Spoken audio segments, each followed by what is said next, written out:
and welcome to our next live stream here from the Card Shark studio in Essen, Germany.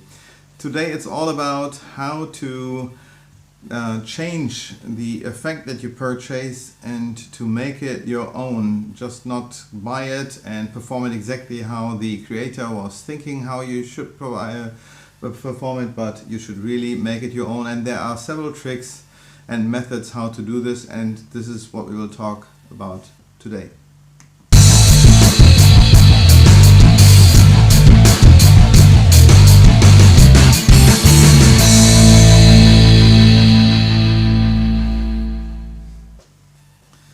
Here we are. Yes, here we are, and it will be a very interesting topic today because this is very unique, and every magician already had this problem sooner or later when he started performing magic by seeing, for instance, his big heroes like Gregory Wilson, Jay Sankey, etc., or Doc Eason, and wondering why the same words that he said did not have the same effect that Greg Wilson had in his video. Or Bill Malone.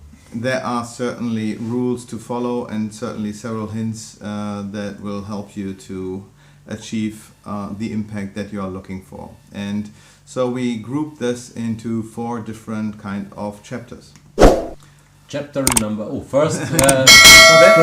Definitely, yes, definitely. Ring the bell. Yes, don't miss us. Yes. Every Monday we are live here at the same time. Exactly. The community is still very small, but it's permanently growing. That's the purpose of it. And to be notified when we go live the next time, it will be always Monday at the same time here on YouTube. And so you can always join us, but it's much easier if you just click the like button and ring the bell. You will be notified immediately then. Yeah. So one more time, here are the topics. The general questions about your persona, who you are, who you want to be, and whom you want to copy or imitate. Yeah. Then it's also about which tricks selection. Yes. Which tricks you should pick exactly, and so first steps after the purchase. Yeah, definitely important that you just how would you get the biggest impact from the tricks you purchase once you made a good selection. Later on, then comes the reflection period, where you after your first performances, you will have to analyze what was good, what was bad, what can be improved, and what needs to be changed to make it your own.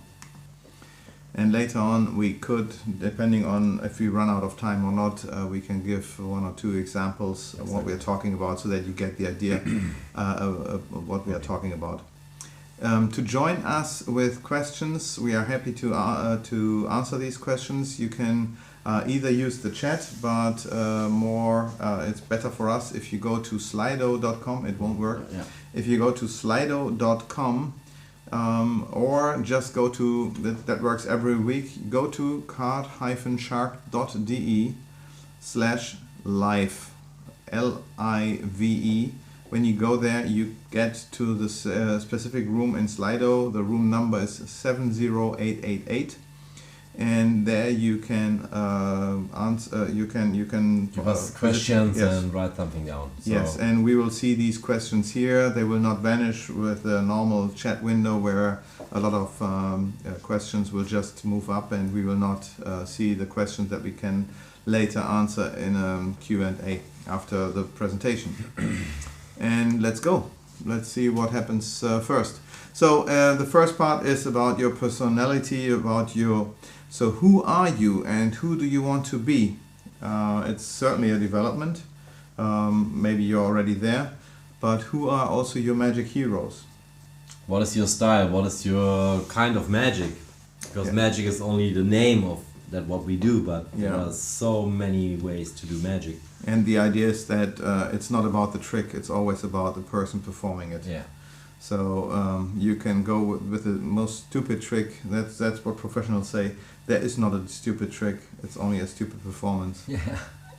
So well, there are certainly tricks that are really so stupid that even a good performer cannot Well, if you see Penn and Teller doing the ball vase, beautiful piece. Yeah, super cool. Then you see that even a plastic toy from a magic box can be a great, unique masterpiece in the hand of professionals. Yeah. However, so first you have to ask yourself, whom do you want to, copy would be the wrong word, but what is the style you want to achieve, and be honest to yourself, true to yourself. Can you be it like him or not? But I think when you're in the beginning, you will be. Copy is a bad word, but when I start with magic, I do copy. So the performances, and because I was in a process to learn, and then you certainly will be dragged to certain guys. Like for me, the beginning was awesome with Gregory Wilson. Jay Sankey was a big hero for me. I bought several DVDs of him and liked a lot his magic back then. For me was Daryl absolutely my hero. So. Then Doc Eason and all these. It's not anymore my style, but I love his magic. It was the beginning, how he started, and everybody has his own reason why he started doing magic. It could be the neighbor next door that would be a great performer. It could be the grandfather, whatsoever. But who do you want to be? And follow this style and analyze it yourself. Just keep it in your mind when you move on being a magician. Don't try to copy. You will only be a copy of the original. Be yourself. Yeah. Then the next part. What are your strengths and weaknesses? Be aware that you certainly have strengths, and certainly every person also has weaknesses. Yeah. Like me, I'm definitely not built as good as him, because I'm also too lazy to train myself.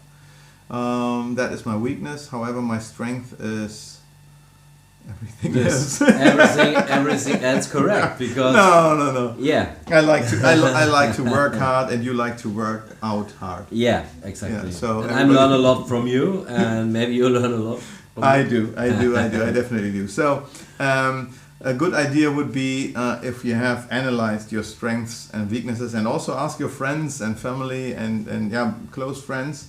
They should be honest to you and tell you where your weak spots are, because that's the moment when that's usually the moment when you close your eye just to not see your weak spots. But it will be very helpful knowing them, because then you can work on your strengths. I would not recommend working on your weaknesses for now, because you need much more energy to change a bit in your weaknesses. But with the same amount of energy, you would get a leap further in your strength. It's a super cool tip. Yes, that's definitely a good one. I think it's even from Tony Robbins, I think. Yeah. Definitely his style. So, next point. In which environment do I want to do the magic? So, would it be for children, adults, in close-up or stage? Would you just do it for friends? Do you want to stay in that area for your colleagues? Or is it an icebreaker for business contacts, etc., where you want to do a great introduction, or you are the one who is doing the magic tricks, so that everybody is around you in the bar and wants to see the newest stuff that you can present. That could be the same importance like another one who wants to be a full-time professional. Yeah. Just make your choice what you want to be for now. Then we have what is my skill level. It's important. It's not about. It's not just about the moves and the presentation, but also how you can interact with entertainment factor. And how do you deal with stress? Because if under pressure, when every eye is watching you, and you get a bigger audience and everybody is staring at you, and there's a possibility of failure. With a magic trick, there's always failure, but there is not real failure, because you're the only one who knows what should happen. So if something goes wrong, relax, move on. But this stress level can really kick some people out, and I know some professional magicians who are really having a tremor right before every single performance, who never were able to completely relax. It's really stress for them, but once they are on stage, then it's all gone and they move on. So depending what is your style, your environment, where you want to go. But a little bit stress, it's important. For me, it's important. I'm a little bit busy before I go on stage, because in this moment I'm very focused and concentrate. You know what it is? It's not the word stress is the wrong one. You know what it is? Fever? No, what is the name in English? It's not that one. No. It's not stage fever. It is excitement. You are excited. You want to be there. Yeah. And if you realize that it's all the excitement that you want now to go on there, okay, the whole thing turns around and the whole level of stress falls apart, and you just say, okay, it's like a horse starting who wants to go on a race, and the stress is gone. If you realize that it's really more about your excitement, that you want to go out there and perform, then stress is felt totally different. So true. The community is cool. They want to see in all the countries your out of sight performance. Oh my god. Maybe if no, I have an idea. We do it in another way, because I think when we go out, we will perform it, and we will do it on video for layman, and then we can show you performance for layman. Okay. I think that's a good idea, and I have also a date for you, because my birthday is my show, and I invite you now to perform there? To my birthday. No, you are invited now. Yeah. Notice, but you will perform this on my close-up show on my table for all the guests. The out of sight? Yeah, and we will do a little movie and show the community after. You know what? My presentation idea was always with a couple and a blindfold that I never did. Maybe I'll do it. I think in my inner view it works perfectly, but now we have to see if it really performs well or not. Maybe I will do it and maybe not. We will see if I dare myself. Yeah, why not? Because then you are a little bit stressy. Yeah, I know. It's fever? No, not fever. You tell me it's not fever. I'm excited about That's cool. Then we will do this. Good. Folks, we will do this. The last the last writing I missed, so I have to show it one more time. What do you want to achieve? What should the spectator feel? Well, that's a Spanish school of magic. It's about the feelings that you want to achieve in your spectator's mind. Yeah. It's not just, hey, entertainment. No, it's also if you want to touch.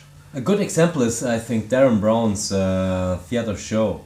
There's one effect where he has a lady on the stage, and they speak about a box, and in this box there's another box and a piece of wood, and later there's engraved the name of her, I don't know, her family, something of her family, and she was crying. So wow, that was so amazing. Look this performance on YouTube from Darren Brown. I remember one show of Max Maven in London where he did a full-time show, and it was all about a coin that was flipped or twisted, and there was a glass over it, or a cup, so that you would not be able to see if it's face up or face down or heads up or tails up. And the whole show was so intense. I mean, what is the chance? It's 50-50, right? Just to, okay, it's heads or tails. But he made it so interesting and so daring that it was such a great feeling. Amazing show. And in the end, he was not even revealing it. He was just kicking away the coin, and nobody would ever know what was underneath. Great end. Okay, that's what we have. Oh yeah, this guy, we already had it. Okay, thank you very much, May 454. Bye-bye. Yeah, see you next time. No. Around. Anymore. Whatever. And here we go, next point. Is my age appropriate for this effect?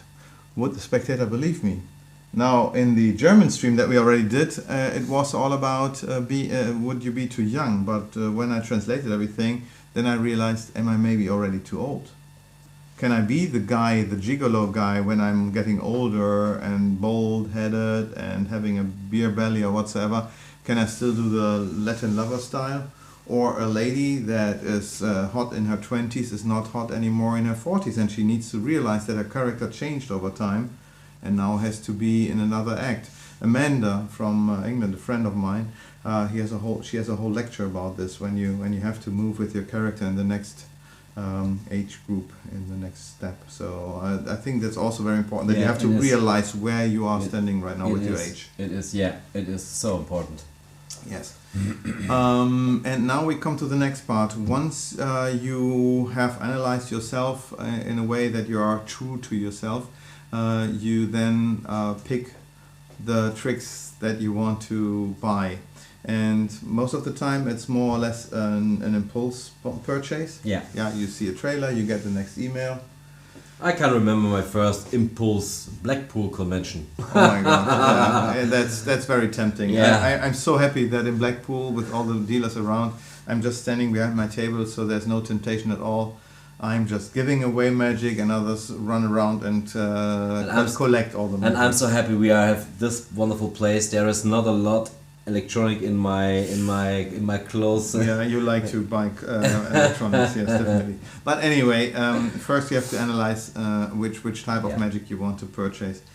So certainly we are sending out emails now and then as well, but there's also Penguin Vanishing, 311, and all the others who are sending out emails on a weekly basis or more frequently.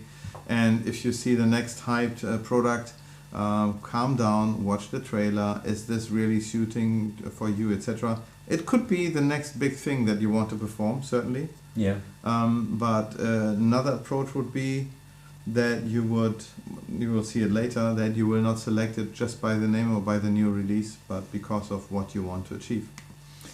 And therefore, you have to analyze when you see this trick that you are interested in, what's the actual effect? Can you describe it in one sentence, and does it make sense at all? That's important. That's important. Yeah. That's so important.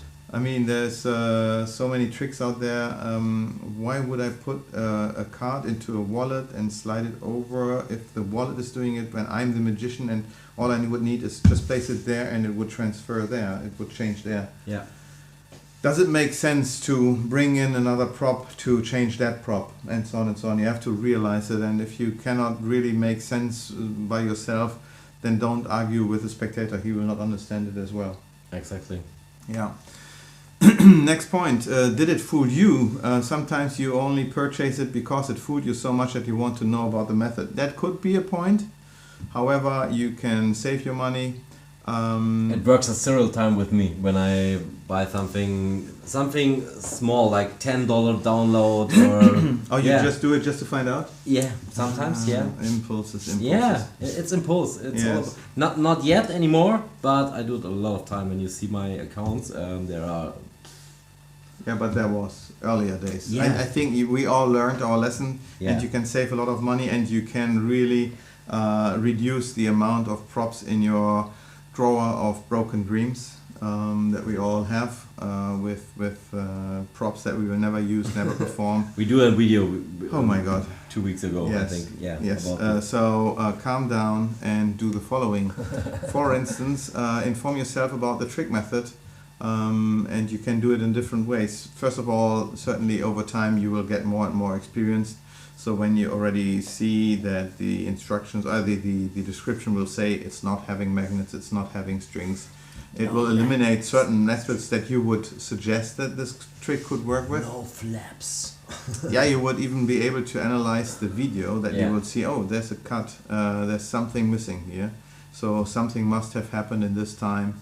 What could it be? Also, in my release was a cut in the video, but it was not of the method. It was a mistake from the production. Yeah, it can happen. You can also write the inventor of the effect. Yeah, why not? Why not? And why not? Some of them are really open to tell you, but don't ask for the trick method. That certainly will not work. But for instance, if you say, okay, I'm interested in this and this product, I need it for this and this and this and yes, this. and my performance style is I cannot wear a jacket. Is it somehow something where I need my jacket? I don't want to use that prop with it, and I see on the trailer that it uses a matchbox. I don't want to use a matchbox. Just now I had a question regarding Rex Ignis. Can it be put, the device, whatever the device is, I don't know. Can I put it into a card case, or can I put it into a box of a different kind, etc.? And you speak about, and I think this is... And why wouldn't I tell? In Germany we call it support. Yeah, that's service. Yeah, service and support. Service and support. Yeah, two German words, certainly. Yeah, we love to do this. However, I do it a lot of time every day. Yeah, but then we have other possibilities. Go into magic forums like the Magic Cafe. or check out if you find anything about reviews, or mylovely assistant.com, where you can also find reviews, etc., about the newest tricks. And just cool down, and even if you don't find anything, start a new thread and ask. So what is the trick all about? Is already someone out there having this effect? What is your experience so far, etc.? Don't ask for the method, but ask for the experience, and they will tell you. If something is great, they will tell you. If it's bad, they will also tell you. Another method would be just to go to the YouTube and see if there are other presentations of not so professional magicians, so that they leak the method without wanting to leak. That helps me several times to find something else. Yes. So next step, I already showed it. It's practice the trick without the presentation. So once you get the effect, when you make the choice, okay, this trick would suit me. And when you get it, forget about the presentation first. First, it's about the trick method. So what are the moves, the slides, etc. Yeah. And practice those and get used to them. Make them natural for yourself. Like let your body feel the motion. Oh my God. Yeah, it was a line from Brad Christian, and it was in my brain because my first video of Brad Christian was Ninja 1, and he tell let the body feel your motion. That was so super cool. Yeah, do it slowly first. Yeah, start slowly. When it's hard moves, you have to practice slow. Also, when I practice the pass, slow, and then faster and faster. Well, even later, never do anything quick. It's never this. Oh, it's so your hands are quicker than the eye. Never. Okay. If your hands start to get quick, then the eye will pick it up. Then go to Richard Kaufman and look his pass. He is so quick and is so. Yeah, but it's not like, I mean, I have seen a magician. He's teaching it being slow, but he got older and then then he really sped up things when he did the tricky move. He got now quicker, and that was sad to see that while he was preaching still the right method in his age, when he knew and realized that it would flash, he got faster. So he should calm down and just go with the flow. Maybe that was a wrong information what I get from this video, but no, all good. I think it was a good point, definitely. So here we go. What is the next one? Roughly use the original presentation. So once you have mastered the slides and have figured out how it works, and that you can do it without thinking too much about the effect, the method, that it will just be second nature, then you can build in the presentation, but just use the rough presentation. Yeah. And with your own words, maybe change a little bit. Change a little bit what feels better for you, because sometimes that way you give the effect a structure that it needs. Yeah, a red line. Yes. Yeah. And then this is the moment where you will perform it to your first people. Best would be friends, family, who would give you good feedback, your own community that will then see the effect and can give you the first feedback. That would be a good point. Maybe 1 or 2 clients or friends outside of the magic community, so that you get already the first feeling, okay, does it work, does it sell to lay people or not? And then you should brainstorm with your community. That's so important. Yeah, I hope you have a community, and I mean nowadays most of it will be virtual over the internet with Facebook and Messenger and all the other friends and social media. But I think an organic group is definitely better. Yeah. Find friends in the community. Okay, now with social distancing it's not that easy, but if you stay with a small group of friends, it will be so powerful to brainstorm in this small little group where you can intensively work on effects, etc., and presentations together. You're not an island. Get help from others. That's very important. Yeah. Right. Yeah. Oh, yeah. And then, then once you have performed it a few times, then comes the reflection phase. And that's so important. Now you have to deconstruct the whole thing again and see what worked, what didn't work. Yeah. And the first part is, how did you feel while performing it? Yeah, how it feels for you, and you feel comfortable with everything, with the technique, with the presentation, with the lines, what you build up. Yeah. Yeah. Could you relax yourself, because good magic is happening then when you are as relaxed as the audience, and because magic is not about the magic trick, it's about you performing the magic, and it's you being the interesting person doing the magic. Exactly. So did you feel good with it, and if not, what were the parts that didn't work for you so well?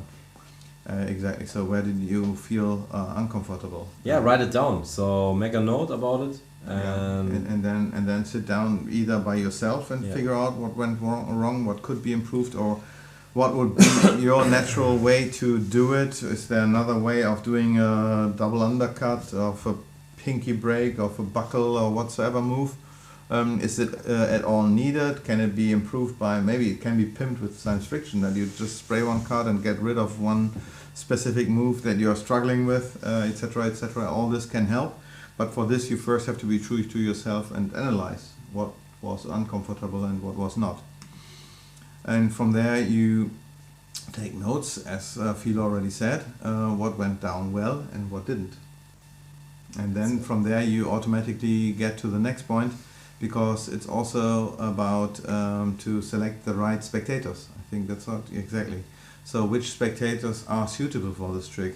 I think in mentalism is this point very, very, very important. Very important. So what's my experience? Maybe there's another mentalist who say no, it's not important. But for me, it was important all the time. Yeah, you have to also realize, if you, as soon as you're in a group, you're not performing with this single spectator that you selected. He's only helping you achieving an impression, a feeling for the whole group watching and watching this miracle happening. So this spectator you selected is only one of many. Yeah. And if you pick the wrong one, it's not the spectator's fault; it's your fault. Yeah. You have always, professional always says, this didn't go well. I picked the wrong spectator. Always. Yeah. A bad magician said he was a bad spectator. No. Oh my God! When Jeff McBride picks a kid for his act, Miser stream. Yeah. Oh my God! He knows so well which child he uses. He knows it because he's already working in the audience before the show starts. He's doing stuff, blowing bubbles, etc., and all this, and he already knows exactly which kid to choose from. And I think that's a good tip, because when I go on close-up performances, before I start my magic, I go to the audience and I walk around and I listen a little bit here, listen a little bit there, and so I get a little bit more feeling about the persons, about the people, who they are, what they're speaking.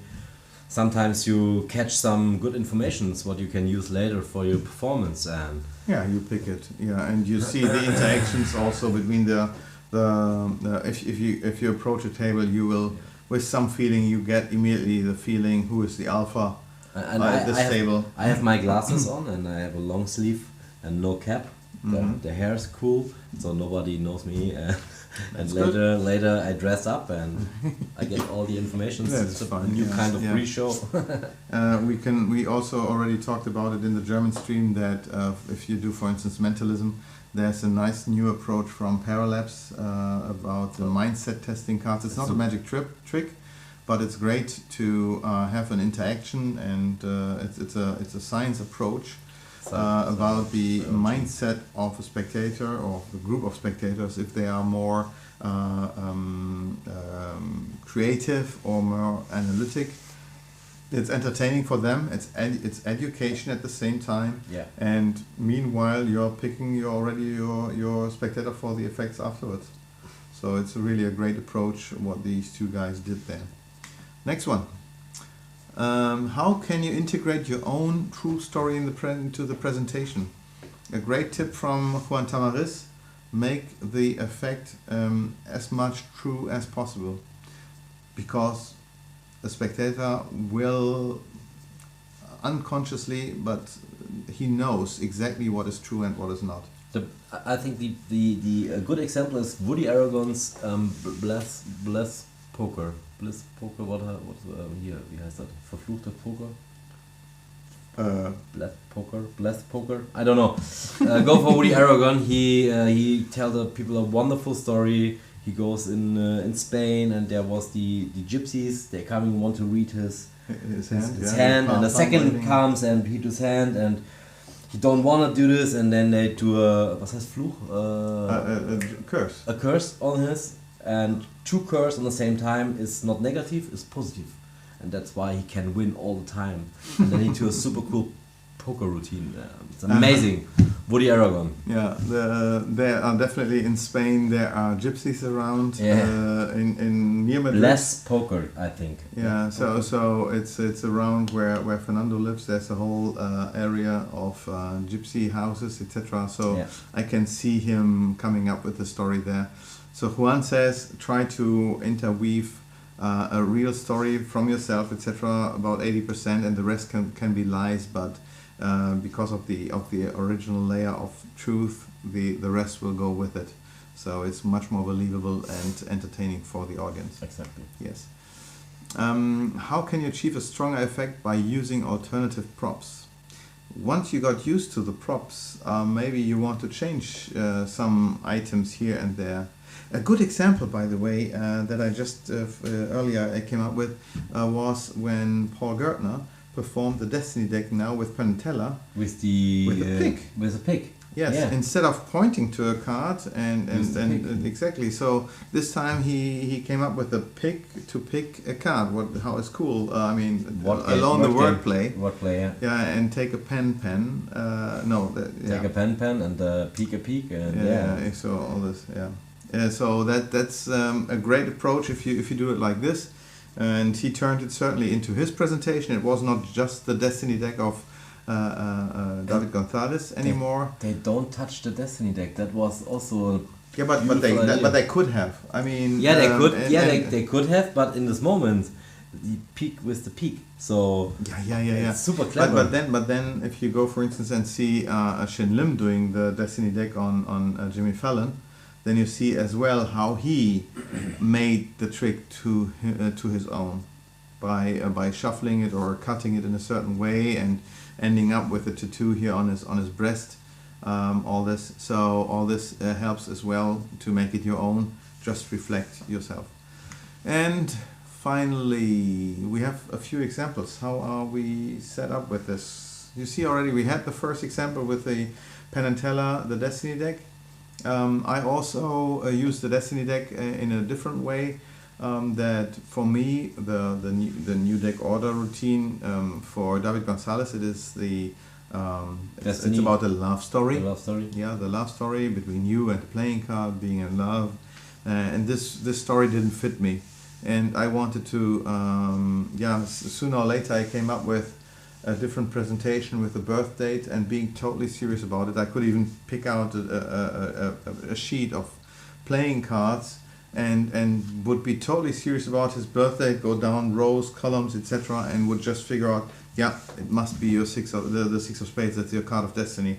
I'm pretty sure it could be the seven of spades. I don't know, but we'll find out. And when we do the routine, it works so great, and they are so. But how could you know? And it's my birthday, etc. They did not get it at all. That is so awesome. Great performances, definitely working well. And another story before you can even show another trick. No, I don't want to show it because we have not any more. We eat it. Yeah, that was a great routine. But we do it. I think I can do it next time when I'm here. With the original effect. Maybe, because the original ones, for the English-speaking guys, they will find something similar in their countries, depending on where you watch this. Here in Germany, we have the Ferrero Kisses, or Küsschen, but they don't exist everywhere. In America, there are the Hershey kisses, and I think they also exist in England. So next time. And last but not least, another good example would have been your performance of Inferno, for instance. You have a totally different story. Yeah, totally. I use the Inferno, and the story is about Christian.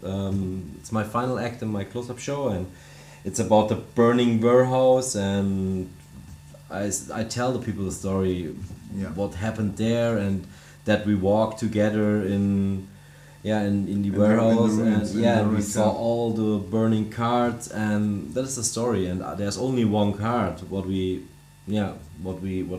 find there, and this is the final card. Again, 80% a true story, because my warehouse really burned down in 2017. Okay, Philo wasn't there in the ruins and all the ashes. I went through it, and I even still have a few. You know what? It's there in the corner, is it? No, I think we cleaned up. It's inside. No, wait, want to?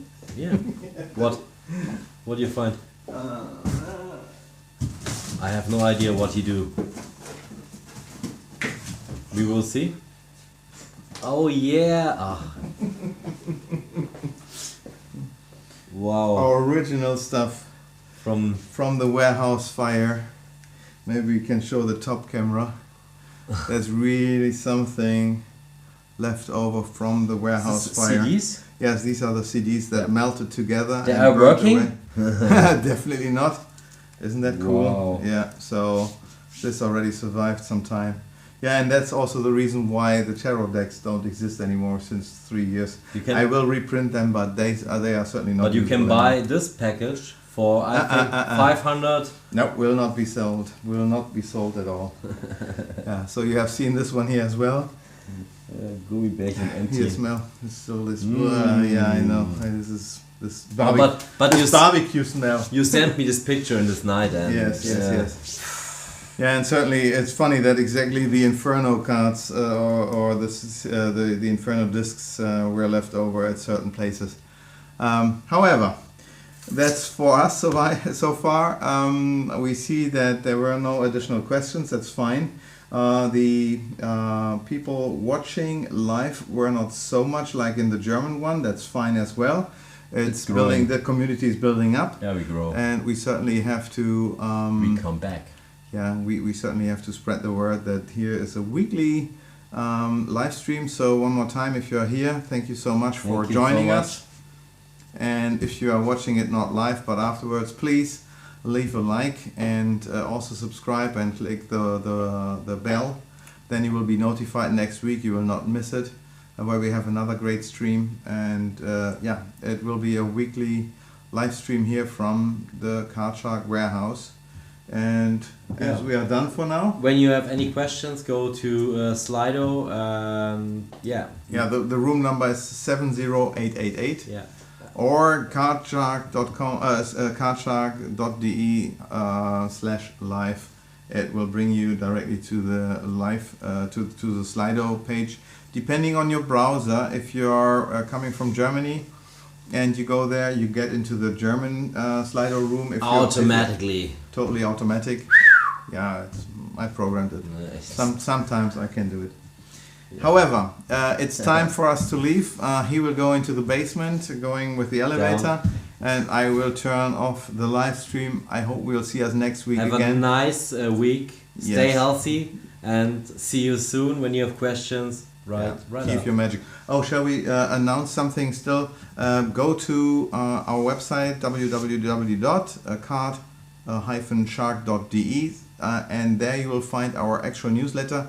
If you are seeing this before the 5th of August, we have a great package deal. Yeah.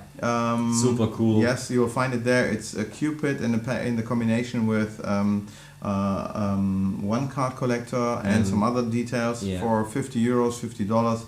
And everybody who ordered something get also a very cool... The book from Roberto Jobbi. So Introduction to Card Magic. 150 pages? More than 150. Wow. It's an interactive PDF with also connected videos.